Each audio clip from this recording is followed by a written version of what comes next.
सहकारी मित्र बाबा गडगे, आपल्या जिल्हा संघटनेचे अध्यक्ष मिलिंद जोशी, सहकारी संजयजी खडे, कार्याध्यक्ष अशोक, त्यानंतर सर्व पदाधिकारी आणि आपण शिक्षकांचा बंधू भगिनी, खास करून माझ्याशी स्नेह जुळलेले व प्रारंभी आज जरी आपल्यासमोर आयकर विवरण आणि त्या संबंधातली अभ्यासपूर्ण आणि ऑथेंटिक माहिती देणारे वकील नसले, तेव्हा वकील नसलेले अरुण ठाकरे ते तेव्हा संघटनेमध्ये काम करत होते आणि त्या संघटनेमध्ये काम करत असताना त्यांचा परिचय झाला आणि तिथून आमचा दोघांचा स्नेह जुळला. ते माझे मित्र अरुण ठाकरे आणि आमच्या वहिनी, त्या सगळ्यांना नमस्कार करून मला असं वाटतं की आपण आपल्या अत्यंत जिव्हाळ्याच्या प्रश्नाकडे यावं. आपला जिव्हाळ्याचा प्रश्न एकच आहे, 24 वर्षाचं काय झालं, 10-20-30 मिळणार का नाही, शिक्षकेतर भरती सुरू होणार का नाही, होणार तर कधी होणार, अशा सगळ्या प्रश्नांचा विषय जो आहे तो मी थोडक्यात तुम्हाला सांगणार आहे. जरी थोडक्यात सांगायचं म्हटलं तरी त्याला योग्य वेळ लागेल आणि मला असं वाटतं की आता तुम्हाला सगळ्यांना खुर्चीमध्ये बसवून ठेवण्याकरता हा विषय पुरेसा आहे.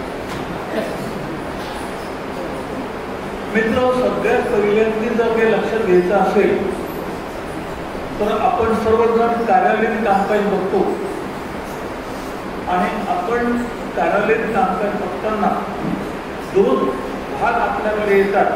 एक म्हणजे वेतन अनुदान आणि दुसरं वेतनेतर अनुदान. बरोबर आहे का? कारण मी काही शाळेत काम करत नाही, नोकरी होतो तेव्हा केलं आणि आता बोलत नाही. त्यामुळे हे 2 मुद्दे आपल्या लक्षात आले, वेतन अनुदान आणि वेतनेतर अनुदान. बरोबर आहे की नाही? अनुदान या शब्दाला मराठीमध्ये काय म्हणतात? अनुदान या शब्दाला मराठीमध्ये काय म्हणतात? कोण सांगेल? अनुदान या शब्दाला मराठीमध्ये असं म्हणतात, हिंडालियमच्या वाटीमध्ये टाकलेला रुपया. काय म्हणतात? हिंडालियमच्या वाटीमध्ये टाकलेला रुपया म्हणजे अनुदान. आणि अनुदानाची व्याख्या करताना सरकारने असं म्हटलंय की grant, to disperse the grant is at the policy matter of the government with the availability of the funds. सरकारकडे निधी उपलब्ध झाला तर अनुदानाचं वितरण करणं हा शासनाचा स्वेच्छाधिकार आहे, आपला हक्क नाही. त्यामुळे आपण जे आपल्याला वाटतं संघटना काही करत नाही, संघटनेनं काही केलं नाही, अशा गोष्टी या पूर्णतः चुकीच्या आहेत. जर संघटनेनं काही केलं नसतं तर आज तुम्हाला मिळणारं वेतनेतर अनुदान कधीच बंद झालं असतं. आपल्याकडे आपल्या खिशामध्ये एक विद्यापीठ आपण घेऊन सगळेजण फिरतो. ऐकते तुम्हाला? आपल्या खिशामध्ये एक विद्यापीठ आहे. कुठलं? व्हॉट्सअप विद्यापीठ. त्या व्हॉट्सअप विद्यापीठामध्ये आपण वाचलं असेल की आता पेन्शन बंद होणार. बरोबर आहे का? वाचलं असेल ना? अरे हो, म्हणजे मला एक कळलं पाहिजे का नको, नसेल तर मी दाखवतो. तर व्हॉट्सअप विद्यापीठामध्ये ज्या काही बातम्या किंवा जे काही कुठे येतात ते सर्व कामकाज लोकांची मतं कलुषित करणं, त्यांना भडकवणं किंवा काही गोष्टी त्यांच्या मनामध्ये रुजवणं याकरता या माध्यमांचा वापर होतो.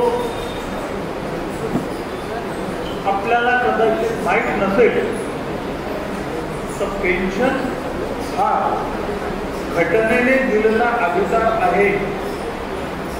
त्या घटनेच्या कलमाचं स्फुट लिखाण छायांकित म्हणजे फोटोप्रत माझ्याकडे आहे.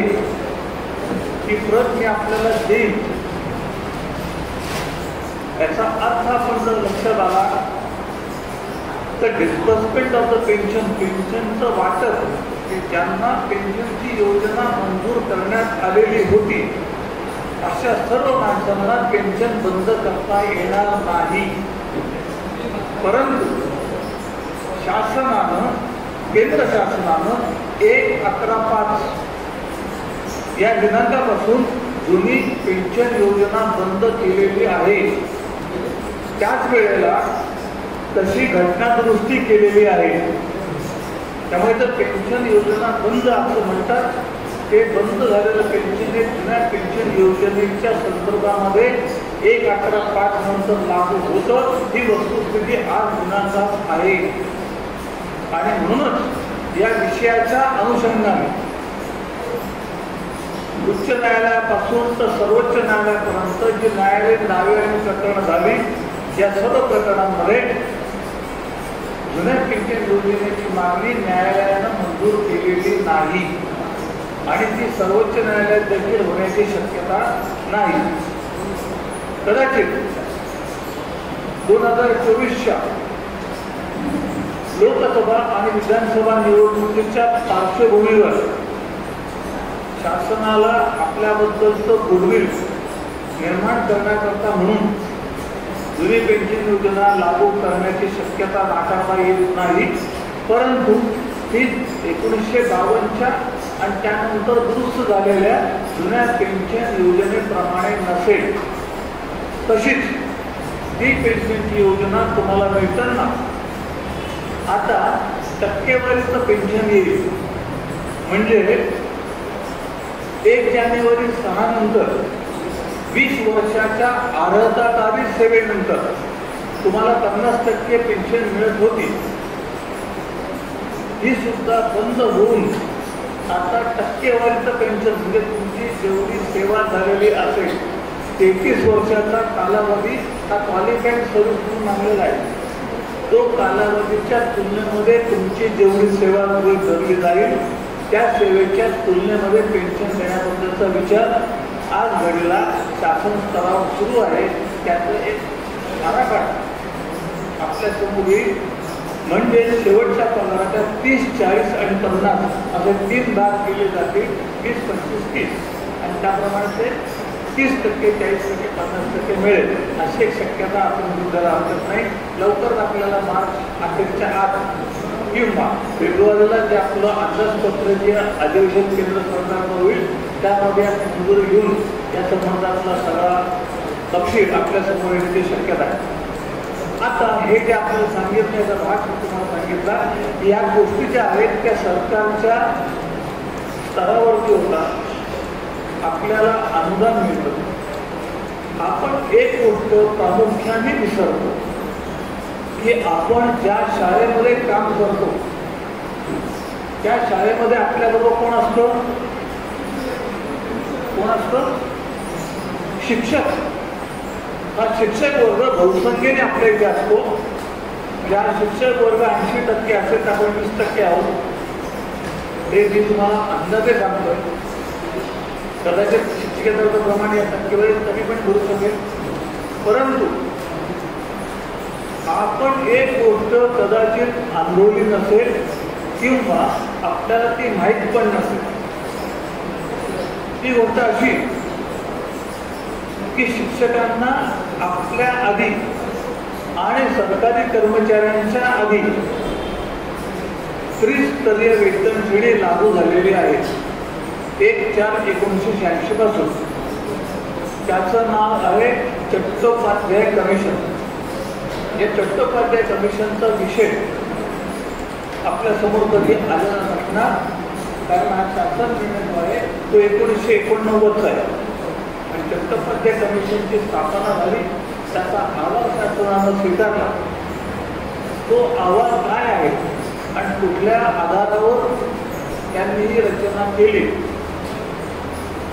याच्याकरता आपण जर नेटला बसलं आणि चट्टोपाध्याय कमिशन टाकलं तर आपल्याला तो अहवाल मिळेल. आपण तो अवश्य डाउनलोड करून घ्या, वाचा. म्हणजे आपल्याला कळेल की आपण ज्या शाळेत काम करतोय त्या शाळेतल्या शिक्षकांना 12 आणि 24 वर्षानंतर 1/4/86 पासून त्रिस्तरीय वेतन श्रेणी म्हणजे कालबद्ध पदोन्नती मिळते. याचं कारण जर आपण तपासायला घेतलं तर आपलं असं लक्षात येईल की 1981ला आपल्याकडे NEPSची अंमलबजावणी सुरू झाली. त्यानंतरच्या काळामध्ये त्याच वेळेला घटनेमध्ये नमूद केल्यानुसार आरक्षणाचे विषय अंमलात आले आणि 81 प्रारंभ झाल्यानंतरच आरक्षणाची अंमलबजावणी शालेय स्तरावरती जास्त जोमानं सुरू झाली. आणि हे जेव्हा सुरू झाले तेव्हा पहिल्यांदा आपल्याकडे 100 बिंदू रोस्टर होता आणि पदोन्नतीला 50 बिंदू रोस्टर होता. आणि मग स्थापनेपासूनच्या सर्व रोस्टर आपण जर भरला असेल आपल्या लक्षात येईल की तिथं पदोन्नती दिल्यामुळे 50% आरक्षणाची पदोन्नती दिल्यामुळे ओपनच्या पदोन्नतीच्या संधी कमी झाल्या आणि आपल्याकडे आपल्या स्तरावरती उपमुख्याध्यापक, पर्यवेक्षक वगैरे वगैरे या गोष्टी खाजगी शाळांमध्ये आहेत. सरकारी शाळांमध्ये या गोष्टी नाहीत. सरकारी शाळेत फक्त मुख्य शिक्षक आणि मुख्याध्यापक ही 2च पदं आहेत. लिपिक नाही, सहाय्यक नाही, सहाय्यक नाही, प्रयोगशाळा नाही, शिपाई नाही, कुठलीही गोष्ट सरकारी शाळांमध्ये उपलब्ध नाही. मग ही 2 पदं असल्यामुळे शिक्षकाला पदोन्नती कुठली मिळणार? मुख्याध्यापक. ही मुख्याध्यापकाची पदोन्नती जर 50% आरक्षणात तिकडे गेली तर बाकीच्या लोकांना पदोन्नतीची संधी मिळणार नाही. आणि म्हणून पदोन्नतीची संधी उपलब्ध नसलेल्या लोकांना आलेली कुंठितता, स्टॅग्नन्सी घालवण्याकरता पर्याय म्हणून त्यांनी काय सुचवलं? 12 वर्षानंतर वरिष्ठ श्रेणी आणि 24 वर्षानंतर निवड श्रेणी. ही शिक्षकांना केव्हा मिळाली? 1/4/1986 पासून. आपल्याला केव्हा मिळाली? शिक्षकेतरांना पहिली कालबद्ध पदोन्नती केव्हा मिळाली? काही लक्षात आहे? शिक्षकेतरांना 12 वर्षानंतरची पहिली कालबद्ध पदोन्नती केव्हा मिळाली? लक्षात आहे? ऑक्टोबर 1994. 1 ऑक्टोबर 1994 जिहाना केव्हा आला? 30/4/98. ते 30/4/98च्या शासन निर्णयाने आपल्याला 1/10/1996 पासून पहिली कालबद्ध पदोन्नती मंजूर झाली. बरोबर आहे का? आता दुसरी कालबद्ध आपलं केव्हा ते ठरते? 1/10/2006. दुसऱ्या कालबद्ध पदोन्नतीला पात्र केव्हा ठरू? 1/10/2006. इथे आपण पात्र ठरणार दुसऱ्या कालबद्ध पदोन्नती. सरकारी कर्मचारी केव्हा पात्र ठरले? आधीच. म्हणजे ज्या शिक्षकांना मिळालेल्या 12 आणि 20 वर्षाच्या वेतनाचा लाभ घेतल्यानंतर सरकारी कर्मचाऱ्यांनी आपल्या पत्रामध्ये हे लाभ काढून घेतले. कुठले? कालबद्ध पदोन्नती आणि सेवांतर्गत आश्वासित प्रगती योजना. हे लाभ सरकारी कर्मचाऱ्यांनी आपल्या पत्रात काढून घेतले नंतर कुणाला आपण घेतला 10, 20, 30, बरोबर आहे. हा लाभ शिक्षकांना मिळाला का? नाही ना. बरं, शिक्षकांना 12 वर्षाचा लाभ देताना काय सांगितलं त्यांनी की त्यांनी काय केलं पाहिजे, सेवांतर्गत प्रशिक्षण पूर्ण केलं पाहिजे, बरोबर आहे का. आणि निवड श्रेणी करता काय केलं पाहिजे, शैक्षणिक अर्हता वाढवली पाहिजे आणि परत प्रशिक्षण पूर्ण केलं पाहिजे. आणि त्याच्या संबंधातल्या एकूण 100 होतील त्याच्या 20% म्हणजे 5 जण तर एकाला मिळणार, म्हणजे सगळ्यांना मिळेल का नाही, फक्त 20%ना 24 वर्षाचे मिळेल, बरोबर आहे की नाही. हे सरकारी कर्मचारी लागू आहे का? नाही. सरकारी कर्मचाऱ्यांना केंद्र आणि राज्य दोन्ही कुठलेही प्रशिक्षण आवश्यक नाही, कुठलीही शैक्षणिक पात्रता आवश्यक नाही, गोपनीय अहवाल आवश्यक नाही, त्यांना मिळून जात. आणि म्हणून आपण याचा विचार करून 14 जिल्ह्यांच्या संदर्भातील एकूण 14 दावे मुंबई उच्च न्यायालयात दाखल केलेले आहेत. हे दावे दाखल करताना आपल्या समोर जो मूळ ज्याला आपण आधारभूत म्हणून असा पुरावा होता, सांगली जिल्ह्यातल्या आटपाडी तालुक्यातील 4 शिक्षकेतरांना दुसरी कालबद्ध मंजूर करण्यात आलेली होती न्यायालयीन आदेशानुसार. ती जी आलेली होती त्यानुसार त्या चौघांची वेतन निश्चिती झाली होती. त्यानुसार ते 14 जण पगार घेत होते. ही गोष्ट आहे 2016ची. तो घेत असलेला पगार आणि त्यांची वेतन निश्चिती ते पुरावे आपण घेतले आणि जिल्ह्यावर आपण सभा घेतल्या, ऑर्डर महाराष्ट्र पण घेतली होती.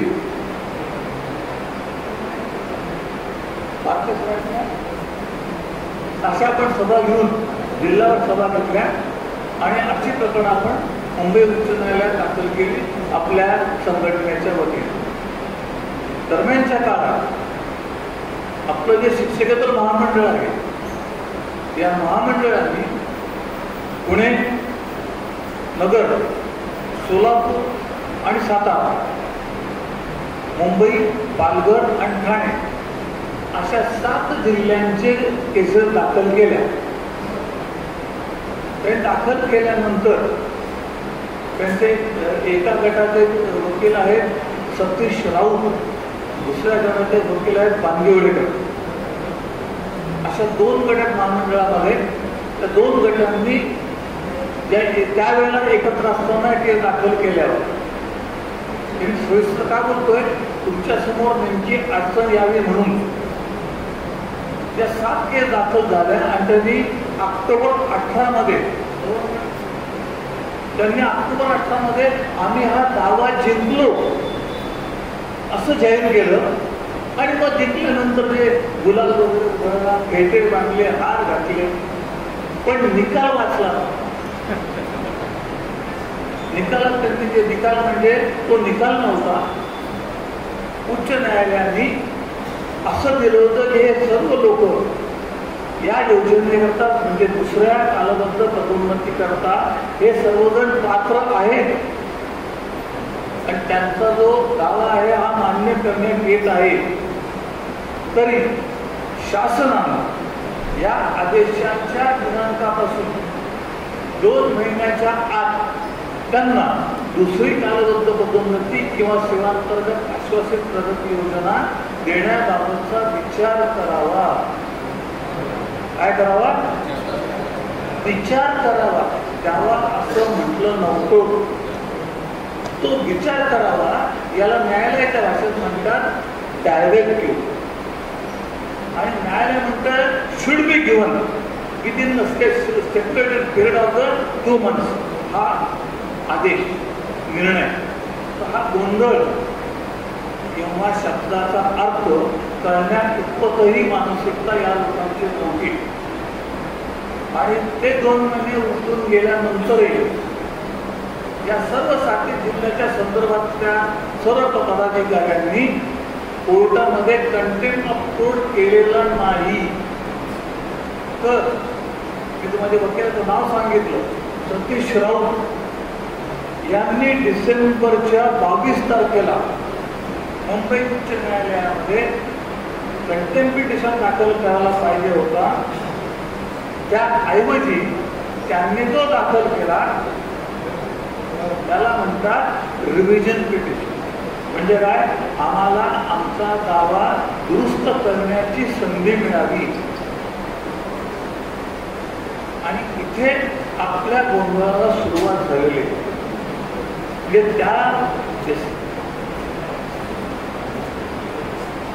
त्याला अनुलक्षून आपण जर आपला निर्णय मागितला असता तर आपल्याला असं 2 महिन्यांचं उत्तर मिळालं. ते आपण केलं नाही, घेतलं नाही. आपल्याला पूर्ण निर्णय पाहिजे होता, डायरेक्ट नको होते. आपण त्यामुळे आपली केस चालवली नव्हती, कारण आपल्याला निर्णय पाहिजे. दरम्यानच्या काळामध्ये 2021ला ह्या 7 जिल्ह्यांच्या प्रकरणामध्ये सरकारने मुंबई उच्च न्यायालयामध्ये रिव्ह्यू पिटिशन दाखल केलं. कुठलं पिटिशन? रिव्ह्यू. कारण या दाव्यामध्ये मला द्या असं म्हणताना इतरांनाही द्या, जे दावेदार नाहीयेत, जे दाव्यात समाविष्ट नाहीयेत, पण जे संघटनेत आहेत, अशा सर्व शिक्षकेतरांनाही हा मिळावा, असा एक बाबी त्याच्यामध्ये त्यांच्या दाव्यात होता.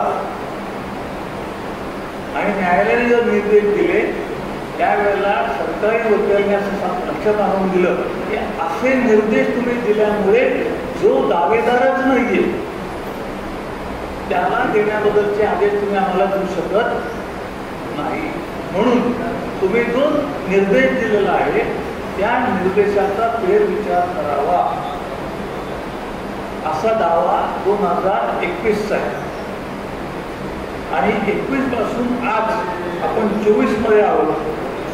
16 ते 24 या कालावधीमध्ये या 7 जिल्ह्यांचे जे दावे झाले त्या दाव्यांच्या संदर्भामध्ये कुठलाही जिल्हा किंवा त्यांचे प्रतिनिधी किंवा संघटनेचे नेते किंवा पुढारी त्यानंतर न्यायालयाकडे फिरकले नाहीत. आणि हा दावा जोपर्यंत रिव्ह्यू पिटिशन निकाली निघत नाही तोपर्यंत त्यांचं काय, आमचं काय, तुमचं काय, कुठल्याही दाव्यामध्ये 24 वर्षाच्या संदर्भामध्ये किंवा 10 संबंधामध्ये कुठलाही निर्णय होऊ शकत नाही. आता याच्यातला पुढचा मुद्दा, हे जे दावे त्यामध्ये 4 जिल्हे, 3 जिल्हे, 2 गट पडले. हा गट म्हणतो तुम्ही वकील ते ठीक आहे, तो म्हणतो तुम्ही वकील ते ठीक आहे. यामध्ये वकीलच्या पुढे येणार नाही त्यांच्या वतीनं. मग काय केलं की कुठेतरी आपल्यावरचा रोष, राग कमी व्हायला पाहिजे. म्हणून मग काय करायचं, सांख्यिकी माहिती पाठवायची. म्हणजे आकडे काढले, पाठवून दिले. काय सांगितलं, बघा काम सुरू आहे. आकडे कोणी कोणाला पाठवलंय? डायरेक्टर ऑफ एज्युकेशननी शालेय शिक्षणाला पाठवलं. आता शालेय शिक्षण कोणाला पाठवेल? कोणाला पाठवेल? वित्त विभागाला. वित्त विभाग काय करेल? बजेट प्रोविजन सांगेल. बजेट प्रोविजन सांगितली मिळेल का? मंजूर होईल का? याला आम्ही काय म्हणतो, काम झालं, आम्ही काम केलं, आकडेवारी झाली, पत्रव्यवहार झाला, निवेदन झालं. मग मी याच्यावर निवेदन दिलं, फोटो काढले, आम्ही फोटो काढला, यांना निवेदन दिलं, फोटो काढला, जय हो, फोटो काढला. यांनी काम होत नसतं, होणार नाही. मग काम कसं होईल? आता ते आपण काय केलंय तुम्हाला सांगतो. आधी धावपळ करून सर्व प्रयत्न करून आपले दावे आपण आता 22 डिसेंबर 23 लावून घेतले होते. तुम्ही बघू शकता, न्यायालयाचं रेकॉर्ड तयार असतं, ऑनलाईन पण मिळतं. 22 तारखेच्या दिवशी आपल्या 14 दाव्याचा क्रमांक हा 23व्या क्रमांकावर आपली सुनावणी नियोजित करून न्यायाधीशांनी सर्क्युलेशन दिलेलं होतं. दुपारी 4:15 वाजता सरकारी वकिलांनी अशी विनंती केली न्यायालयाला की milord, everybody have got a holiday mood. सुट्ट्या लागल्या कोर्टाला पण आणि सगळ्यांना नाताळच्या, म्हणून आजचं कोर्टाचं कामकाज थांबवा. सुरुवातीपासून नंबर चालू होता 19 आणि 19 नंबरला आपली हे सगळं होऊन कोर्टाने कामकाज थांबवलं. म्हणून आपले जे वकील आणि आपले कौन्सिल, जे आपण सिनियर वकील असतात कौन्सिल म्हणतो, त्यांनी कोर्टाला विनंती केली की सर हा प्रश्न फार गंभीर आहे, शिक्षकेतरांच्या राहणीमानामध्ये फरक पडणार आहे, त्यांचं आर्थिक उन्नती होणार आहे आणि म्हणून हा प्रश्न राहून चालणार नाही. तर तुम्ही आत्ता जर हे कामकाज करणार नसाल तर आम्हाला सुनावणीची तारीख तुम्ही आत्ताच द्या. तर आपल्याला 29 जानेवारी ही सुनावणीची तारीख कोर्टाने दिलेली आहे. 29 जानेवारीला ही केस सुनावणीला आणि निर्णयाला आहे. या संबंधामध्ये आपलं लक्ष एका गोष्टीकडे वेधून घेतो जे आपण मांडलेलं आहे. आपण ग्रुपवर बघितलं असेल व्हॉट्सअपच्या, ते 2-3 GR आता एवढ्यात आले. एक काहीतरी उच्च माध्यमिकाचं आहे, एक पशु आणि मत्स्य विभागाचं आहे आणि आत्ता कार्यक्रम आहे महिला बाल कल्याणचा आहे, बरोबर आहे का? असे 3-4 GR 24 वर्षाच्या संदर्भामध्ये आपण पाहिले असतील. तर हे शासन निर्णय लावून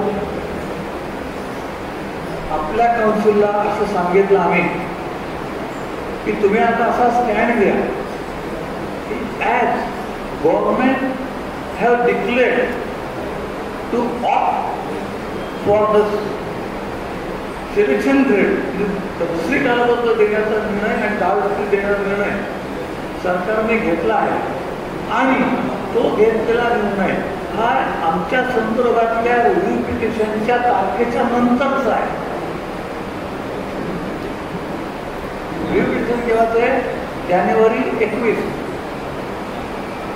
आणि हे GR केव्हाचे?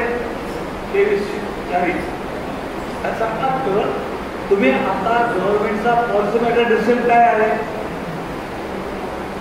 तर लोकांना दुसरी कालावधी आणि 10 देण्याचा पॉलिसी मॅटर डिसिजन असल्यामुळे आता कोर्टानेच रिव्ह्यू पिटिशन खारिज करा आणि जे आमचे 14 जिल्ह्यांचे दावे आहेत या दाव्यांचा आमचा निर्णय करा. आणि या बेसवरती आपलं काम आता सुरू आहे. जानेवारीच्या चालू महिन्याच्या अखेरीला आपलं हे काम होईल. आणि कसं असतं, to decide a policy matter is the right of the government, सूत्र आहे. आणि म्हणून गव्हर्नमेंटने पॉलिसी मॅटर डिसिजन घेतला आहे. त्यामुळे आता सरकार या धोरणापासून मागे जाऊ शकणार नाही. त्याचा बेनिफिट आपल्याला मिळेल. त्याला बेनिफिट ऑफ डाऊट मिळेल.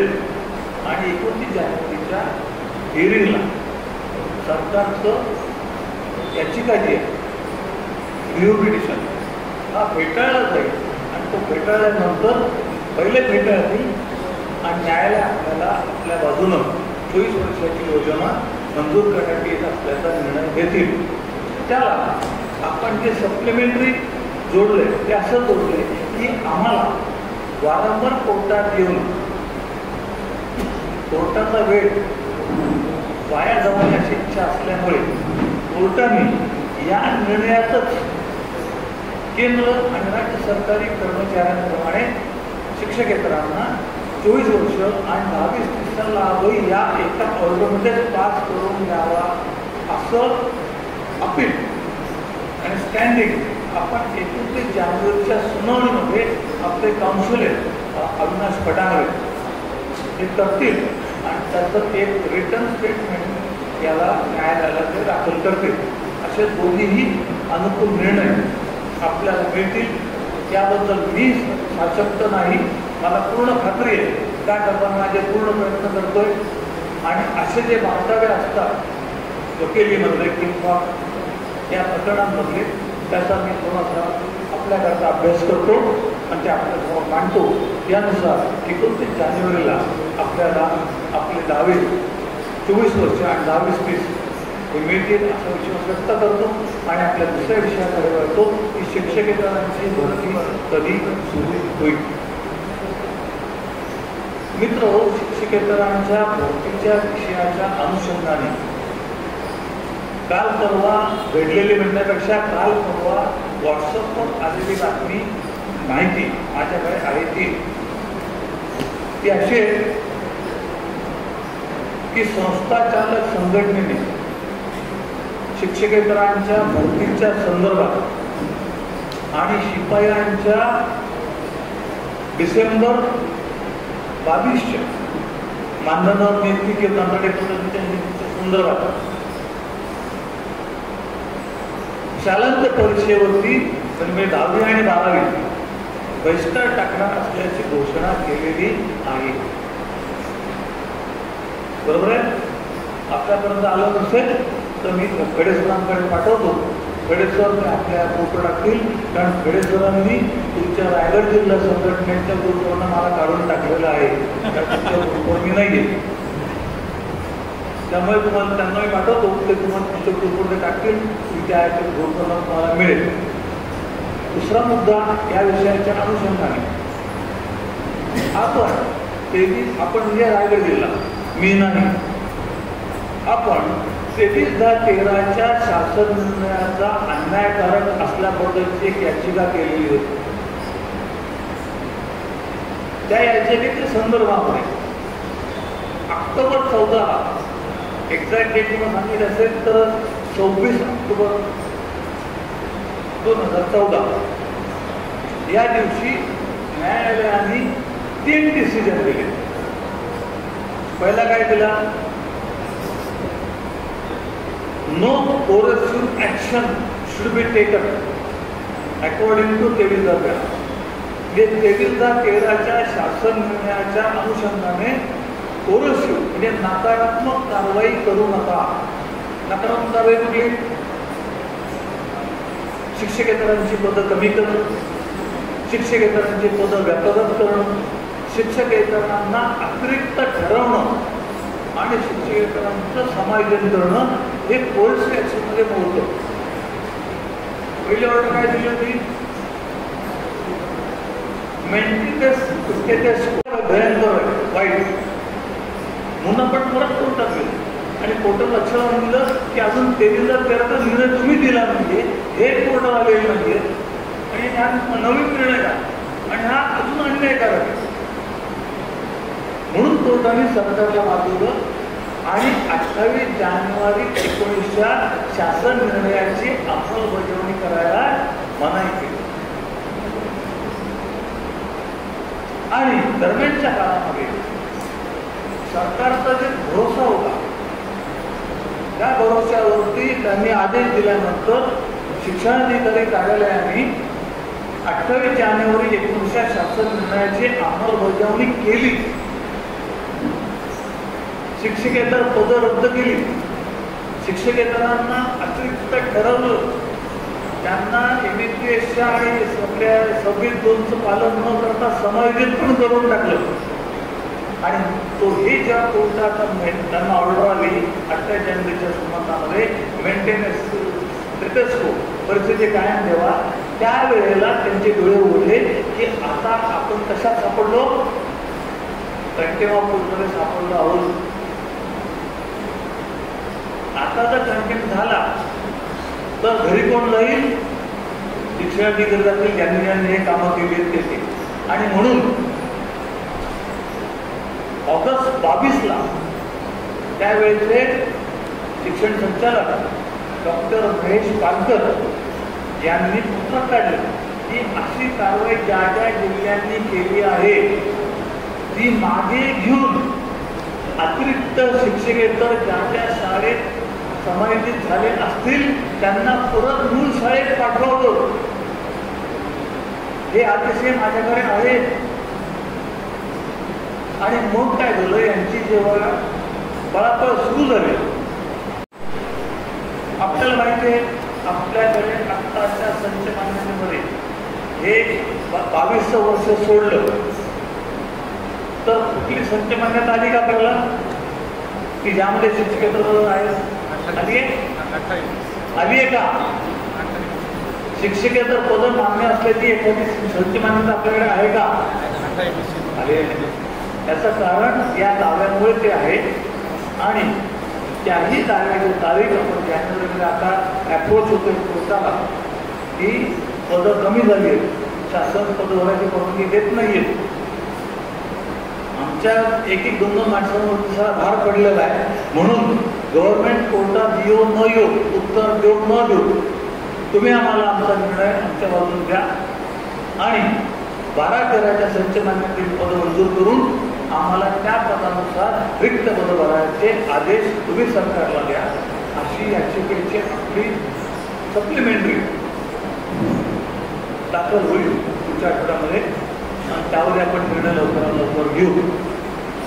याप्रमाणे हा स्टे आल्यामुळे कुठला 8 जानेवारी 1900 शासन निर्णयाला स्टे आल्यामुळे डिसेंबरचा जो शिपाई भरतीचा जो शासन निर्णय आहे तोही लागू होऊ शकत नाही, अशी आपण याचिका नागपूर खंडपीठात दाखल केलेली आहे. ती पण सुनावणीच्या अंतिम टप्प्यात आहे. नागपूरला सांबरे नावाचे जे मुंबईतनं बदलून गेले आता नुकतेच, त्यांच्या समोर याची सुनावणी आहे. ती पण तारीख आपली या महिन्यातच लागणार आहे. तो दुसरा मुद्दा आहे. आणि आपली दुसरी केस आहे. आणि आपली तिसरी केस आहे ती कुठली आहे? शिपायांच्या वेतनातल्या वसुलीची. शिपायाच्या वेतनात वसूल झालं माहिती ना आपल्याला नाही? 44, 44 या शिपायाच्या ग्रेडच्या संदर्भामध्ये त्याचं वेतन 44-40च्या पुढे गेल्यामुळे म्हणजे 11-12 पासूनची सर्व रिकव्हरी आहे. बरोबर कळतं. याचा आपण दावा काय केलाय? जसं असतं, मला काही काम नाही, मी रिकामा माणूस आहे, पेन्शन जातो घरी आराम करत बसतो, रिकाम पडत करावं काय, मी वाचतो. तर जेव्हा 7व्या वेतन आयोगाची पुस्तिका तयार करायची ठरली तेव्हा मी आयोगाचं कामकाज, वित्त आयोगाचं आणि वेतन आयोगाचं कामकाज याच्यावर नाही 5 टिप्पण काढलं. तेव्हा त्यांनी असं लिहिलं होतं त्या आयोगाला, कुठल्या बक्षीस समितीला, तुमची कार्यकक्षा काय? तर एक्झिस्टिंग पे स्केलला समकक्ष पे स्केल सुचवणे. आणि हे पे स्केल सुचवताना जो महागाईचा निर्देशांक आहे त्या निर्देशांकाचा अंमल करून तो सुचवणे. बरोबर आहे? हा एकच, बाकी भरपूर आहे तुला. मी मुद्दाम पुस्तक घेतो तुम्हाला त्याच्या मालकाला. मग मी बघितलं तर 6वा वेतन आयोग जो आला तिथे चूक आहे. तुम्हाला मोबाईल बाहेर काढायला लागेल सगळ्यांना. हातामध्ये मोबाईल घ्या, तुम्ही सगळेजण हातामध्ये मोबाईल घ्या आणि कॅल्क्युलेटर काढा.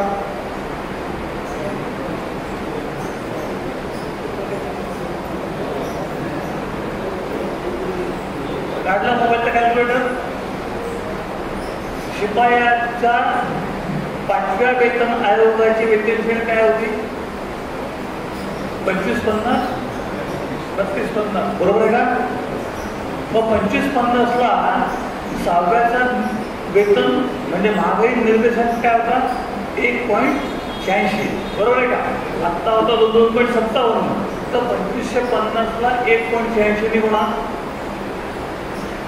किती आले? 47. म्हणजे घराचे किती? 47 40. त्यांनी किती धरले? 74 40.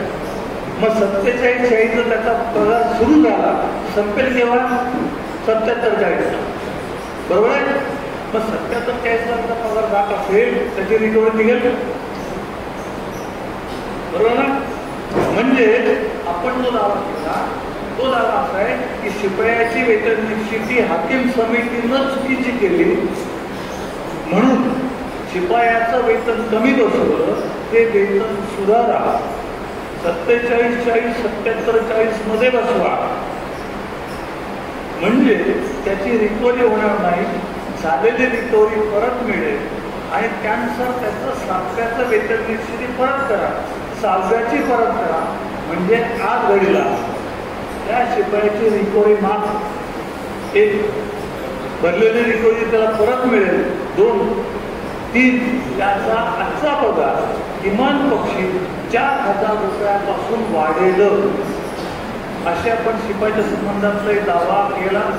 तो आपण आणि गणित इथे मी काही लॉजिक मांडलेलं नाहीये, तर्कशास्त्र मांडलं नाहीये, मागणी मांडलेली नाहीये, कुठल्याही कार्यालय मोर्चा काढलेला नाहीये, धरणं आंदोलन केलं नाहीये, खोटं उपोषण केलेलं नाहीये, हे गणित आहे.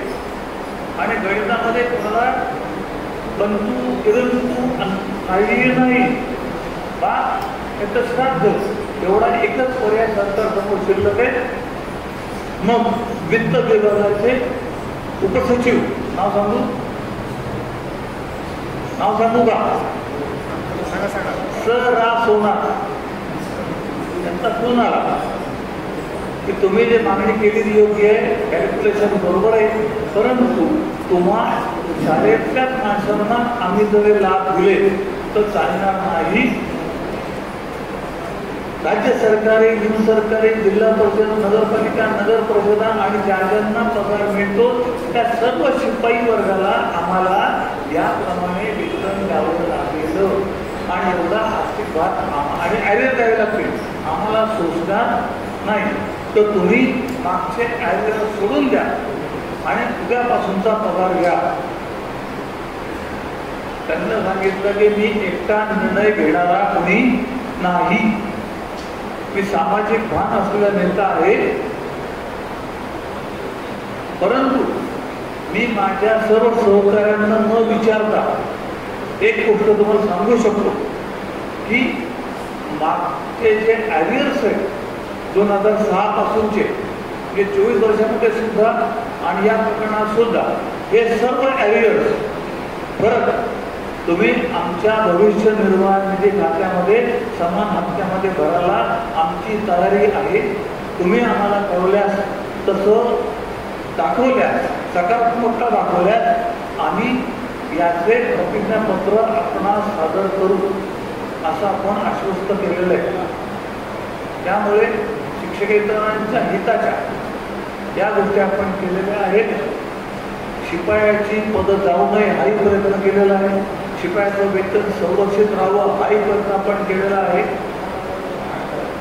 आणि या सर्व प्रयत्नांचं उत्तर ज्यावेळेला आपण मिळवू तर हा सर्व वर्ग आपल्याबरोबर असणार आहे हे विसरू नका. आणि म्हणून सांगतो की न्यायालयामध्ये विलंब लागेल. आजपर्यंत आंदोलन मोर्चांनी प्रसिद्धीशिवाय काहीही मिळालेलं नाही. महात्मा गांधींचे दिवस गेले, उपोषण, प्रतिकात्मक उपोषण, काही अर्थ नाही. तुम्ही दिलेला हा जो कागद गेला जातो ना, असा हा कागद त्या क्षणी खाली जातो, त्या क्षणी त्याला काय होत असेल ते खायला लागतं. एवढं नव्हती काम काही होत, काम कोण करेल? एक तर मुख्यमंत्री स्वतः, मुख्यमंत्री स्वतः नाही तर न्यायालय, हे दोनच माणसं आहेत. हे दोनच माणसं आपलं काम करू शकतात, तिसरा माणूस नाही. त्याचं तुम्हाला उदाहरण देतो. आपल्याला पेन्शन योजना मिळाली किंवा माहिती आपल्याला पेन्शन आपल्याला शिक्षकांना पेन्शन नव्हतं. शिक्षक वर्ग त्यांचं पेन्शन 66ला घेऊन मोकळा झाला होता. गडकर साहेब घेऊन मोकळा झाला होता आणि म्हणून जिल्हा संघटनांची निर्मिती झाली. फक्त 7च जिल्हा संघटना होत्या. मुंबई, नगर, नाशिक, पुणे, सातारा. मुंबई, पुणे, नाशिक, सातारा आणि मग मुंबईच्या रमण नाईक यांनी 7 जिल्ह्यांना एकत्र बोलवलं आणि शिक्षकांच्या संघटनांचं महामंडळ स्थापन केलं. ते रमण नाईक त्या शाळेमध्ये पराडकर होते. ते पराडकर त्यांच्या पुढे निर्माण झाले मुंबईचे. आणि हे आपण तिथे सुरू झालेलं आंदोलन त्यापासून झालं आणि आपण आपलं पेन्शन मिळवलं. आंदोलन आपणही केलं होतं, नाही म्हणत नाही. 1971ला आपलं पंढरपूरला पहिलं नाट्य झालं अधिवेशन, तेव्हा आपण आंदोलन उभं केलं. आणि 72ला नाशिकला झालं अधिवेशन, तेव्हा मी पहिला कार्यकर्ता होतो 72च्या अधिवेशनाचा स्वयंसेवक होतो. त्या अधिवेशनामध्ये आपल्याला पेन्शनची घोषणा केली. पेन्शन मंजूर कोणी केलं? वसंतदादा पाटील. कोण होते? मुख्यमंत्री. त्या बैठकीला मी होतो वर्षावरती. त्यावेळेला C.M. दुबे नावाचे अर्थ सचिव होते. ते वसंतदादांना म्हटले की वसंतदादा म्हटलं आपल्याला पेन्शन द्यायचं. तर सर आपल्याकडे जे आहे ते चित्तेदार निर्माण यांची संख्या एक्झॅक्टली नाहीये आणि यांचं बजेट त्यांना मागतं आणि ते आपल्याला असं करावं लागेल आणि त्यांमध्ये आपल्याला टाकाय. किती बोलतो रे, किती बोलतो रे. ना ते मला माहित नाही. यांना पेन्शन द्यायचा निर्णय मी घेतलेला आहे. GR काढून घेऊन ये. 20 मिनिटात येशील. काय म्हटले? 20 मिनिटात येशील. तो बिचारा गेला सचिव आणि 20 मिनिटांमध्ये आपला पेन्शनचा GR कुणाला कॉपी हवी असेल तुम्हाला पाठवेल. दुसरी आपल्याला पहिली कालबद्ध योजना मंजूर झाली 12 वर्षाची. त्याच्या आधी येतो चिपळूणकर मंजूर झाली. चिपळूणकर समिती कोणी नेमली हो? डायरेक्टरने नेमली. चिपळूणकर डायरेक्टर होते, त्यांनी समिती नेमली का? नाही. कामं तर वाढली होती 75 पासून. नेमली कोणी? तर चिपळूणकर समिती नेमली बॅरिस्टर A.R. अंतुले. त्यांच्या आजची ऑर्डर आहे. त्यांनी सांगितले त्यांची कामं वाढले, अभ्यास करा, कमिटी नेमा. 6 महिन्यात आवाज दिला चिपळूणकरांनी. आणि बॅरिस्टर अंतुल्यांचं मुख्यमंत्र्यांचं पत्र डायरेक्ट एज्युकेशनकडे आजही मागणी माहिती अधिकारात मागून घ्या. We accept the recommendation of the Chipunkar Samiti in toto, but government is not capable to make it force due to lack of funds.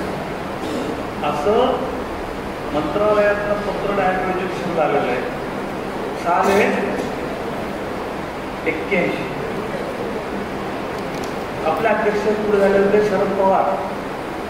Sharad पवारने आंदोलनं केली आणि जेव्हा 92 साली शरद पवार मुख्यमंत्री झाले तेव्हा नवनीत शहा आणि आम्ही सगळे त्यांच्याकडे भेटायला गेलो. तुम्ही आता होते तुम्हीच चिपळूणकर आणलाय, आता चिपळूणकरचा GR द्या. सगळे होत्या पूर्ण कार्यकारिणी बसली होती वरच्या बंगल्यावर. त्यांनी त्याचा ऑर्डर दिली की हो हे मान्य, मंजूर मंजूर मंजूर. अर्थमंत्री म्हणून आपले शिंदे साहेब होते आणि नियोजन मंत्री म्हणून बॅरिस्टर अधिक होते. या सगळ्यांसमोर झालं. आम्ही जिंकलो. यासाठी आम्ही 92ला बाहेर पडलो आणि नंतर शरद पवार दिल्लीला संरक्षण मंत्री म्हणून गेले. मग आले पायीवाले सुधाकरराव नाईक. जी आर काही निघाला म्हणजे जेव्हा त्यांच्याकडे आम्ही आपले मध्यस्थ आहेत, यवतमाळला आपल्या संघटनेमध्ये आहेत पवार, आपला हप्र, त्याचे वडील हप्र पवार, हे त्यांचे नातेवाईक कोणाचे नायकांचे जय सेवाला, त्यांना मध्ये घरून आम्ही जेव्हा त्यांच्यापर्यंत पोहोचलो घरी, तेव्हा त्यांनी सांगितलं माननीय शरद पवार साहेबांनी तुम्हाला सांगितलं सगळं बरोबर आहे, तुम्हाला चित्रकूट समिती जी आर मंजूर आहे, पण लागू करण्याकरता कॅबिनेट डिसिजन लागतो, तो झालेला नाही म्हणून अंमलबजावणी झालेली. मग झाले बाँबस्फोट नाही केले, परत पवार साहेब आणि परत त्यांना भेटतो. बापगाडी होते आता गेले ते तर गुजरे पण विचारा सगळ्यांना, नवनीशा बाबा गडगे, रमाकांत कडणे, सतीश नागडा, अनिल काळे, कराडकर, केंद्रे कुलकर्णी, खूप नाव आहे. आम्ही भेटलो, ते म्हणते करतो. आणि मग इथेही सचिवाचा विरोध असताना शरद पवार सांगितलं की नाही, हा जी आर मिळाला पाहिजे, कारण मीच मागणी केलेली चिपळूणकर समितीची, आणि म्हणून तो जी आर झाला. आणि मग तेव्हा सचिवांनी शेवटचा प्रयत्न केला, तेव्हा पण त्यातलं झिरो बजेट आहे ना, त्या झाले यांच्याकरता उपाय. तर आपल्याकरता चिपळूणकर समितीची अंमलबजावणी करायची म्हणून आपलं झिरो बजेट उठलं आणि आपल्याला 28 जून 1994चा शासन निर्णय झाला, चिपळूणकर समितीची अंमलबजावणी झाली. निर्णय कोणी दिला तुम्हाला? मुख्यमंत्र्यांनी दिला. 12 वर्षाचा निर्णय कोणी दिला?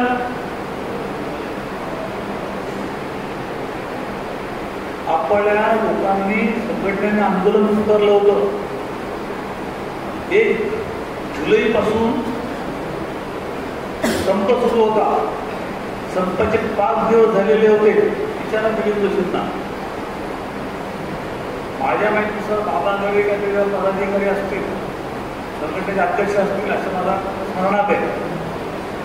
पण तेव्हा यांच्या लक्षात आलं की आपल्या पाहिजे म्हणून अनिल काळे मला बोलून घेतलं. मी कुठल्याही पदावर नव्हतो, जिल्ह्यात पण नाही आणि राज्याचा प्रश्नच नव्हता. मग गेल्यानंतर ते छबिलदासला मिटिंग दिली, म्हटलं तुम्ही केलंय का आतापर्यंत? फक्त 5 दिवस शाळा बंद, लोक बाहेर, केलंय काय नियोजन? म्हणून आम्ही त्यावेळेचे शिक्षण मंत्री सुधीर जोशी यांना मध्ये घातलं. त्यांना मध्ये घेऊन आम्ही मनोज जोशींच्याकडे आलो, पण ते तसं होईना म्हणून आम्ही मुंबई अर्धी सोडली. मी आणि अनिल काळे पुण्याला गेलो. पुण्यानंतर विनायक कुलकर्णीच्या इथे आमची मीटिंग झाली साधना स्कूल, या साधना स्कूल.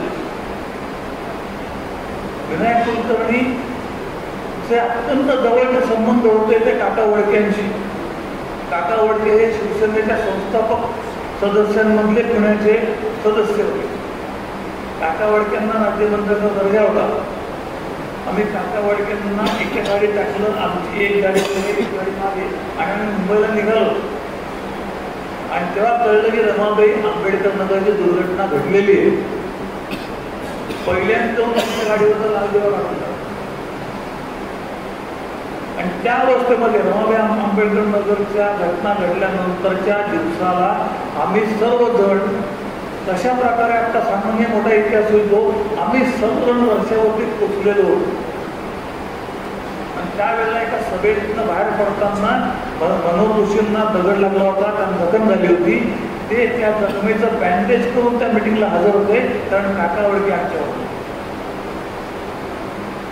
आणि त्यावेळेला दोन्ही वेळा चिपळूणकर समितीचा जी आर आला तेव्हा आणि 12 वर्षाची कालावधी पदोन्नती मिळाली तेव्हा आपल्याबरोबर कोण असेल तर प्रमोद बन्सल त्या शिक्षण सचिव होत्या, त्या पूर्णपणे आपल्या बाजूला त्या बाजू लावायच्या. तिथे मुख्यमंत्र्यांनी सर्व डिपार्टमेंटचे सगळे आक्षेप बाजूला केले आणि आक्षेप बाजूला करून आपल्याला 12 वर्षाची पहिली कालावधी देण्याचे आदेश दिले. त्या आदेशाचा शासन रूपांतर व्हायला किती झालं? 30/4/98 एवढा कालावधी जी आर निर्णयामध्ये सांगत आहे. तू की आपल्याला 24 वर्षाची 10-20 योजना, आकृतीबंध शिपायांचं कामकाज यामध्ये थेट मुख्यमंत्र्यांचाच हस्तक्षेप झाल्याशिवाय हे काम होणार नाही. आणि ते कसं करायचं हे तुम्हाला आत्ता जो इतिहास सांगितला हा तसा माझ्याकडे आहे. त्यामुळे आता इतिहास कसा घडवायचा हे पण माझ्याकडे तोही घडेल थोडा मला आता मी आश्वस्त करतो. आणि आज एकूणच समितीची अंमलबजावणी होईल का मी सांगू शकत नाही, परंतु माध्यमिक शाळा समितीची अंमलबजावणी होईल. शिक्षकेंद्रामध्ये शिपाई पद कायम राहू शकेल, ते कंत्राटी होणार नाही. शिपायाची वेतन निश्चिती दुरुस्त होईल आणि तुम्हाला 24 आणि 10-20 फायदे मिळतील असं सकारात्मकता निर्माण झालेली आहे, एवढं मी आश्वस्त करतो. आणि याकरता कुठलंही हे सर्व विना आंदोलन मिळेल, विना निवेदन मिळेल एवढं जाहीर करतो आणि आपली रजा घेतो. उद्या आपण भेटणारच आहोत, तर आपण बोलू.